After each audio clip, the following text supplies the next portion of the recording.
Muntadan sağ ol sola.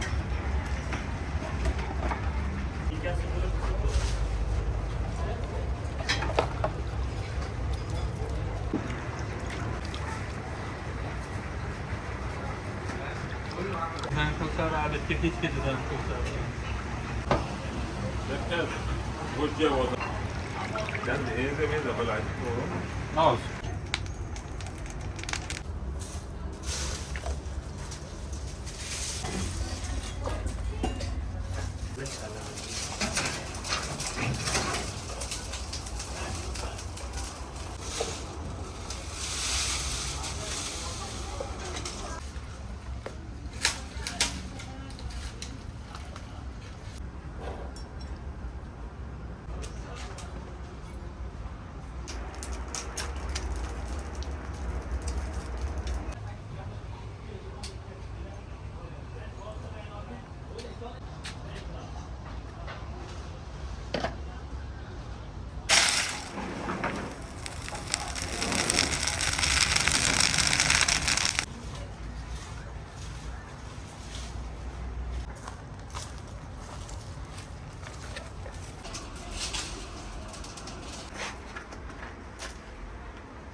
Üçüncü kez yanına gel, konuşlar duruyor.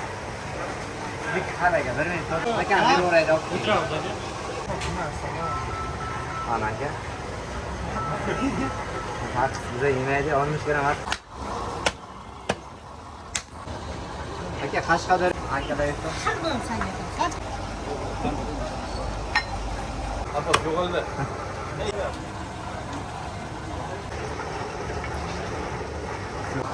O sırada sen bunu kalma.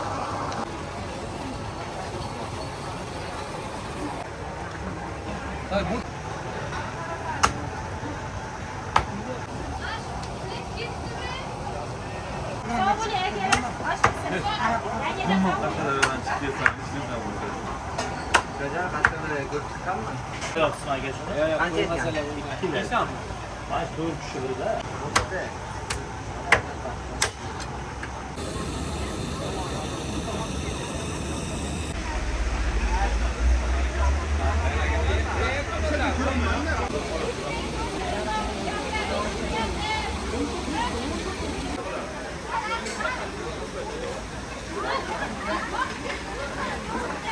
Vay vay vay vay vay vay.